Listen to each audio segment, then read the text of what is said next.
Hai, Jos di sini. Hari ini di The Infographic Show, kita akan membahas pertanyaan yang ada di benak semua orang. Bisakah kartel narkoba menyelundupkan barang terlarang melewati tembok besar Tiongkok? Siapa sih yang kepikiran hal seperti ini? Ingatkan aku untuk memecat agensiku. Karena kami sangat menjunjung tinggi keaslian, kami mengirim Henry, salah satu penulis kami yang paling bisa dikorbankan, ke pelosok Juarez untuk menanyakan pendapat anggota kartel. Kami belum mendengar kabar darinya selama beberapa minggu. Tapi dia berhasil mengirimkan catatan riset yang sangat lengkap dan mungkin juga sebuah jari manis tentang bagaimana operasi penyelundupan narkoba modern bisa menghadapi tantangan ini. Dan sebenarnya itulah yang terpenting. Opsi pertama. Oke, ini adalah opsi pertama yang paling logis yang bisa saya pikirkan, menggali terowongan. Jika Anda mengurutkan minat kartel narkoba, 3 teratas kemungkinan besar adalah menjual narkoba, membunuh orang secara kejam, dan membangun terowongan. Skala terowongan-terowongan ini akan membuat Anda tercengang. Pada tahun 2022, patroli perbatasan Amerika Serikat menemukan sebuah terowongan yang membentang di bawah perbatasan Meksiko, California, yang sedalam 6 lantai dan sepanjang 6 lapangan sepak bola. Terowongan ini yang memiliki diameter 4 kaki memungkinkan kartel memindahkan sejumlah besar kokain, sabu, dan heroin dari Tijuana. Terowongan ini membentang tepat di bawah salah satu bagian perbatasan AS Serikat yang paling diperkuat dengan pintu keluar tersembunyi di sebuah gudang di salah satu kawasan industri San Diego.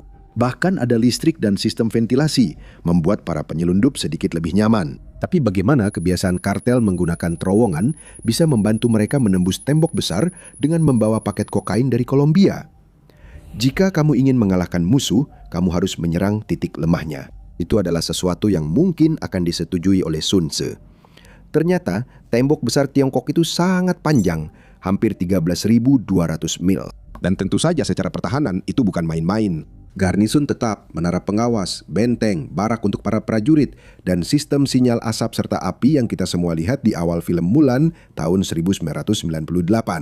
Namun terkadang, prestasi paling luar biasa dari sebuah struktur, yaitu panjangnya, justru bisa menjadi kelemahannya. Dan meskipun beberapa bagian tembok berfungsi sebagai pengawasan perbatasan bagi orang-orang yang keluar masuk wilayah kekaisaran, sebagian besar tembok itu berada di daerah terpencil.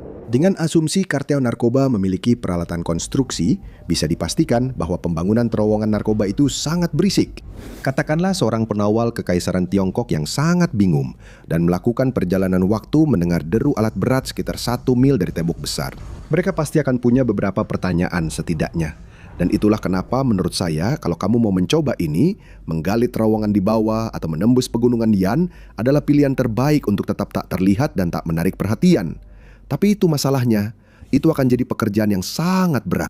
Mengingat pegunungan Yan sebagian besar terdiri dari batu kapur, granit, dan basalt, itu sangat sulit untuk ditembus di Minecraft, apalagi di dunia nyata. Tentu saja ada preseden untuk membangun di bawah tembok besar, orang Tiongkok sendiri yang melakukannya. Tembok besar bawah tanah Tiongkok adalah julukan untuk jaringan terowongan bawah tanah sepanjang 3.000 mil yang digunakan Tiongkok untuk menyimpan hulu ledak nuklir. Namun, apa yang bisa dicapai oleh pemerintah sebuah negara adidaya global selama puluhan tahun jauh melampaui apa yang bahkan bisa dilakukan oleh organisasi kriminal terkaya sekalipun dalam 3 bulan. Dan kemudian ada masalah lain. Anda membutuhkan tujuan di ujung lainnya, seperti gudang di San Diego itu. Tapi apakah benar-benar sepadan menyusupkan anggota kartel, melatih mereka dalam arsitektur era dinasti Ming, lalu membuat mereka membangun struktur di ujung terowongan hanya untuk memindahkan narkoba? Ini tampaknya jauh lebih merepotkan daripada nilainya, menurut Anda? Mengapa menghabiskan begitu banyak waktu mempertaruhkan uang dan nyawa Anda untuk mencoba menembus bawah tembok, padahal Anda bisa fokus untuk melewatinya saja? Opsi kedua, kadang-kadang cara klasik memang sulit ditandingi. Dan dari sekian banyak kata-kata kasar yang bisa Anda lontarkan kepada kartel, kejam, brutal, sadis, tidak bermoral, Anda jelas tidak bisa menyebut mereka tidak kreatif. Mereka tahu sejarah mereka. Mereka bahkan pernah menggunakan metode yang benar-benar berasal dari zaman pertengahan untuk melewati pertahanan perbatasan, seperti kekuatan mentah dari ketapel sederhana. Pada tahun 2011, penjaga perbatasan di Naco, Arizona, pasti mengira mereka sedang berhalusinasi ketika melihat rekaman sebuah truk pick-up di sisi lain perbatasan dengan ketapel elastis yang dipasang di bagian belakangnya. Para narkos berencana menggunakan alat ini untuk melemparkan 2 kg ganja melewati pagar. Setelah itu, salah satu anggota kartel di Arizona akan mengambilnya dan menyiapkannya untuk didistribusikan. Dan ini bahkan bukan satu-satunya cara atau satu-satunya kali hal seperti ini terjadi. Pada tahun 2017, sebuah ketapel besar ditemukan terpasang langsung di tembok perbatasan AS Meksiko dekat Tucson. Alat kuno ini digunakan untuk menembakkan 2 paket ganja dengan total berat 21 kg langsung melewati tembok. Hal ini membuat Anda bertanya-tanya, seberapa efektif cara ini jika diterapkan di tembok besar? Dan jawabannya mungkin akan mengejutkan Anda. Setelah tahun 2017, beberapa bagian perbatasan ARS Meksiko yang memiliki tembok fisik diantaranya kadang-kadang memiliki struktur setinggi 9 meter dan jelas, ketapel narkoba cukup mudah melewati itu. Sebagai perbandingan, rata-rata tinggi tembok besar Tiongkok adalah 7,5 meter. Ini berarti bahwa ketapel narkoba yang bisa melewati tembok perbatasan Amerika Serikat kemungkinan juga bisa melewati tembok besar. Dan ini adalah ketapel yang ringan dan mudah digerakkan. Bukan mesin pengepungan kayu besar seperti di zaman abad pertengahan. Mungkin akan mudah untuk mengawasi bagian terlemah dari tembok lalu meluncurkan paket narkoba ke seberang. Masalahnya, jika kamu cukup dekat untuk melemparkan satu bal ganja dengan ketapel melewati tembok besar, apa yang sebenarnya aku katakan? Kamu juga cukup dekat untuk terkena tembakan di wajah. Jadi bagaimana jika kamu masih ingin meluncurkan paket narkoba ke seberang tembok, tapi tetap menjaga jarak aman dari pihak berwenang yang berpatroli? Aku juga memikirkan hal ini. Untungnya, kartel punya jawabannya. Izinkan saya memperkenalkan. Trumbull, tolong, meriam narkoba.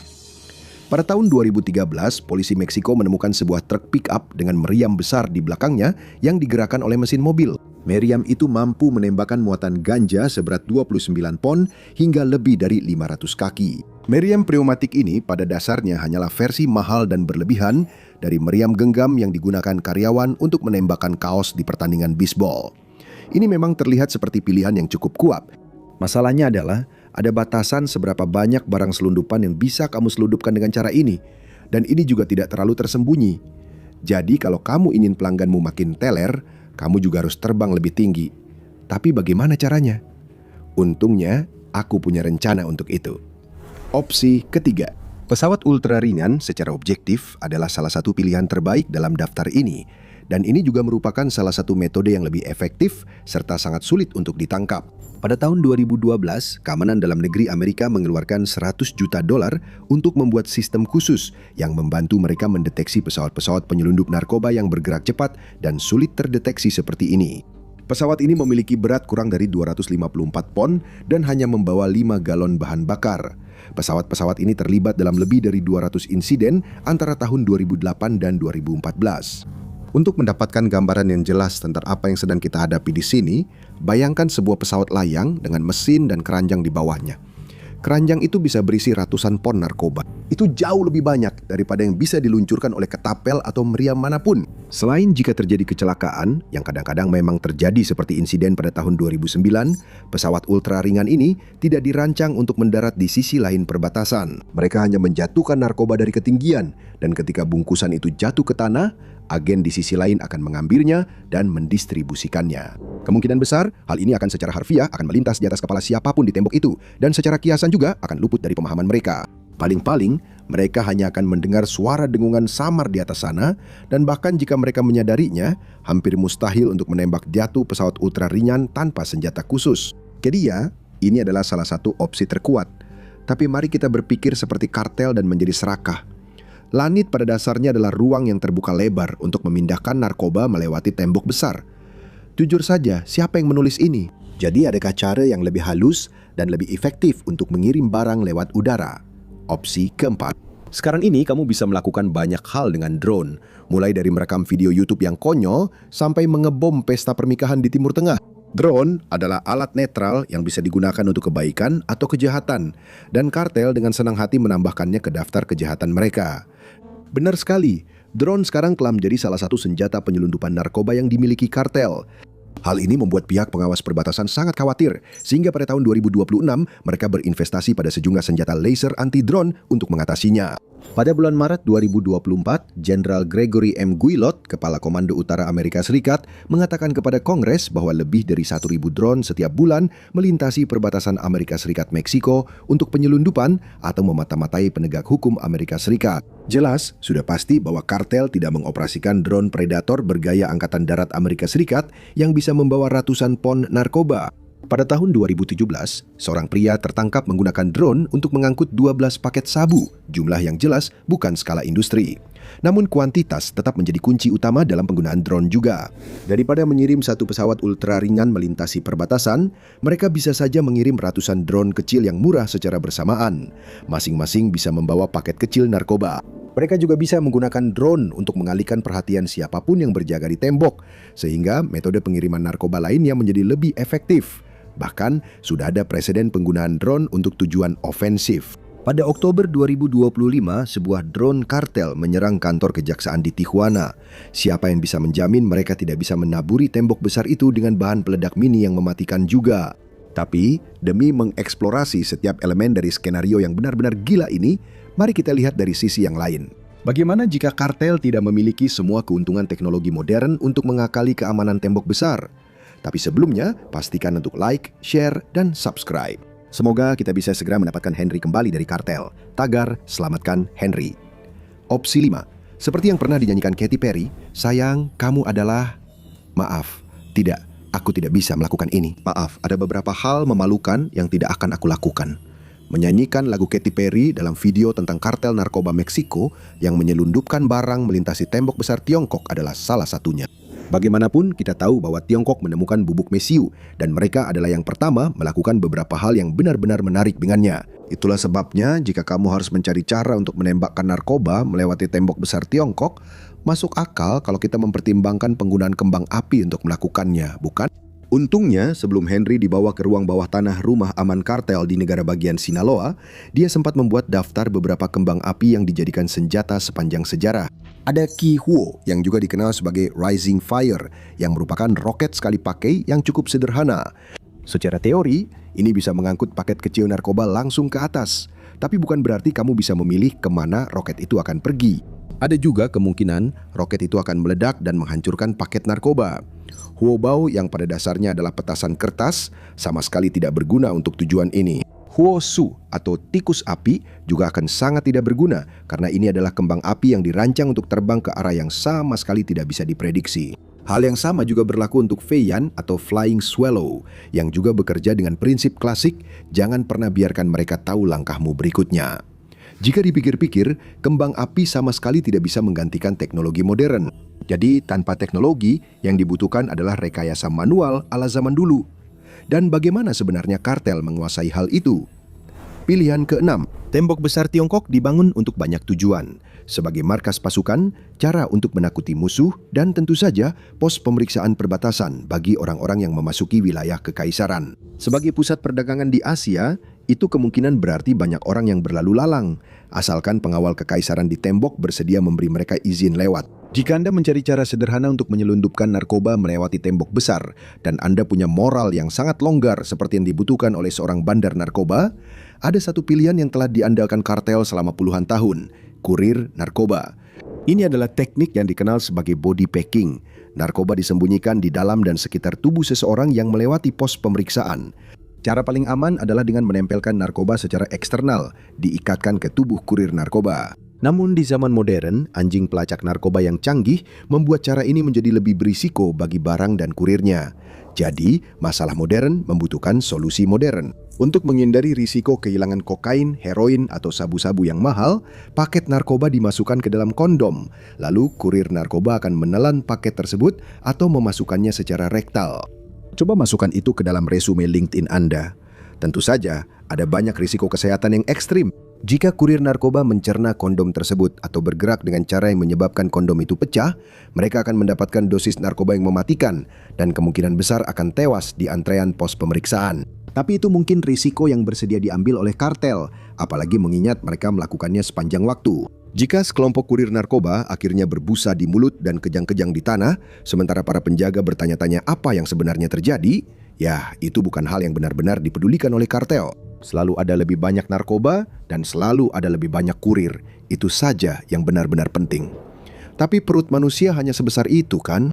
Itu membatasi seberapa banyak narkoba yang bisa diselundupkan kartel dan dengan demikian membatasi keuntungan mereka dan itu sama sekali tidak menyenangkan. Bagaimana kartel bisa menggunakan kurir narkoba untuk menyelundupkan narkoba dalam jumlah yang lebih besar melewati tembok besar Tiongkok? Itu adalah hal lain yang untungnya telah mereka kembangkan dengan metode licik yang sangat cerdik. Opsi ketujuh, hampir tidak ada yang tidak akan digunakan kartel untuk menyembunyikan narkoba. Itu adalah sesuatu yang saya temukan selama proses ini. Cara kartel melakukannya sangat cepat berubah antara mengejutkan dan menjijikkan, sehingga para penjaga di tembok besar pun tidak akan pernah menduganya. Tidak percaya? Tenang saja, nanti kamu akan tahu sendiri. Berikut beberapa contoh paling gila yang saya temukan selama riset. Pada tahun 2016, sebuah kartel narkoba menyembunyikan kokain di dalam implan payudara yang baru saja dipasang secara bedah ke dalam tubuh seorang kurir narkoba. Kecuali jika seorang penjaga curiga terhadap seseorang dengan dada yang sangat besar, kemungkinan besar hal itu tidak akan diperhatikan. Pada tahun yang sama, 1 pon sabu-sabu disembunyikan di dalam burrito. Setahun kemudian, pada tahun 2018, polisi Portugal berhasil mencegat sejumlah besar kokain yang disembunyikan di dalam nanas yang telah dilubangi. Dan pada tahun 2006, karena terkadang kartel narkoba bisa sangat jahat secara konyol, mereka mencoba menyelundupkan heroin di dalam anak anjing, yang sejujurnya adalah tindakan penjahat super. Masih belum percaya seberapa kreatif kartel dalam menyembunyikan barang mereka? Tenang saja teman-teman, saya masih punya lagi. Jauh di Texas, sebuah kartel narkoba menyembunyikan 1.500 pon ganja di dalam kelapa yang sudah dilubangi. Kartel juga menyembunyikan narkoba di dalam roda, kruk palsu, ular mati, guacamole, permen, botol sampo kuda, selai stroberi, wortel palsu, brokoli asli, ikan koi, dan pada dasarnya di segala hal yang bisa kamu bayangkan. Mungkin tidak butuh waktu lama bagi kartel untuk mengetahui barang mana yang paling tidak mencurigakan, lalu mencari siapa yang mau menambah sedikit penghasilan dari kartel. Sekarang mari kita tanyakan pada diri kita sendiri sebuah pertanyaan besar. Apakah tembok besar Tiongkok punya kelemahan lain yang kita lupakan? Opsi ke-8. Melalui darat, udara, dan ya, lewat sungai serta laut, kartel benar-benar akan melakukan apa saja yang perlu mereka lakukan demi mengantarkan narkoba mereka ke pelanggan. Dan opsi ini melibatkan pemanfaatan kelemahan yang mungkin bahkan tidak kamu ketahui. Kami sebutkan sebelumnya bahwa tembok besar Tiongkok membentang melintasi sebagian besar wilayah negara itu sesuai dengan namanya. Tembok itu melewati banyak medan dari ujung ke ujung. Itu berarti pada suatu titik, tembok itu akan bersinggungan dengan sungai. Salah satu dari 2 metode untuk menyelundupkan narkoba melintasi perairan yang benar-benar telah dikuasai para penyelundup kartel adalah perahu narkoba. Yang bahkan lebih seperti penjahat di film James Bond adalah kapal selam narkoba. Perahu narkoba persis seperti yang Anda bayangkan, jadi kita tidak akan membahasnya lebih lanjut. Sama seperti para penyelundup rum klasik di masa prohibisi, perahu-perahu ini adalah speedboat ringan dan bergerak cepat yang dirancang untuk melaju kencang dan menembus perbatasan yang dijaga oleh penjaga pantai. Mereka mungkin cukup efektif untuk melewati pintu air Jumenko, tapi para penyelundup narkoba tetap rentan. Dengan kapal selam narkoba, masalah itu jauh lebih kecil. Perangkat-perangkat ini hampir sepenuhnya bisa menyelam dalam versi modernnya. Secara harfiah, tidak ada metode lain yang memungkinkan kartel memindahkan muatan sebanyak yang bisa dilakukan kapal selam narkoba ini. Pada tahun 2026, sebuah kapal selam narkoba berhasil dicegat yang berisi lebih dari 4 ton kokain. Bayangkan berapa banyak orang yang harus menyelundupkan kondom berisi kokain ke dalam dubur mereka untuk memindahkan muatan sebanyak itu. Tapi tetap saja, itu usaha yang sangat besar, bukan? Saya rasa ada 2 opsi lagi yang bisa digunakan kartel, dan mereka tidak membutuhkan kapal selam untuk melakukannya. Percayalah, keduanya adalah cara klasik kartel. Opsi 9. Kalau bicara soal kekuasaan, kamu harus ingat aturan emas. Siapa yang punya emas, dia yang berkuasa. Kartel paling sering dikenal luas karena kekerasan mereka, dan itu memang disengaja. Semua pembunuhan dan penyiksaan yang rumit itu sebenarnya hanya untuk pencitraan. Namun seringkali mereka menyelesaikan masalah secara diam-diam dengan menyuap atau mengancam pejabat agar operasi kriminal mereka jadi lebih mudah. Itulah sebabnya dalam skor 0-100, dengan 0 berarti sangat korup dan 100 berarti sangat bersih, Meksiko baru-baru ini mendapat skor 27 yang sebenarnya sangat buruk. Kartel tahu bahwa sekuat apapun sistem memiliki kekuatan untuk menghentikan mereka. Sebuah sistem hanya sekuat anggota terlemahnya. Orang-orang ini punya indera keenam untuk mengetahui siapa orang itu dan bagaimana memanfaatkannya. Tidak ada alasan sama sekali mengapa memindahkan setting ke tembok besar akan berbeda. Pejabat pemerintah yang lemah akan ditemukan dan disuap, dan pejabat penegak hukum tingkat bawah akan dimanfaatkan untuk menutup mata. Ialah akan membuat kita bertanya-tanya siapa yang akan menang di opsi 10.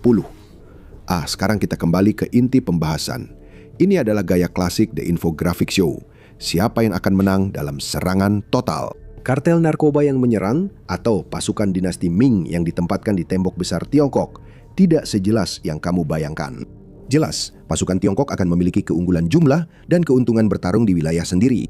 9 garnisun dinasti Ming yang tersebar di sepanjang tembok itu berjumlah sekitar 300.000 tentara, jumlah yang tidak bisa diremehkan. Jelas, mereka tidak akan semuanya berada di sana pada waktu yang sama, tetapi dengan asap dan api sinyal dari pihak penyerang, mereka akan segera datang. Pasukan ini dilengkapi dengan baju zirah dan persenjataan yang baik untuk zamannya. Mereka dilengkapi dengan pedang dan tombak untuk jarak dekat, serta busur dan anak panah, juga senjata api sederhana dan meriam untuk jarak jauh. Namun meskipun begitu, sangat mungkin bahwa pasukan kecil tentara narkoba dari kartel zaman modern bisa menang, asalkan mereka memiliki persenjataan modern mereka. Para pembunuh bayaran kartel memiliki rompi anti peluru kelas atas yang kemungkinan besar akan membuat banyak senjata api dinasti Ming hanya sedikit lebih berbahaya daripada senapan angin biasa. Tapi bukan hanya soal pertahanan, mereka juga benar-benar ganas dalam hal menyerang. Senapan otomatis penuh dan senapan mesin ringan, senapan sniper kaliber 50 pistol, drone peledak yang tadi kita bicarakan. Ini adalah tingkat persenjataan yang begitu asing bagi para prajurit dinasti Ming Tiongkok, sehingga mereka kemungkinan besar akan kesulitan menyesuaikan diri begitu serangan dimulai.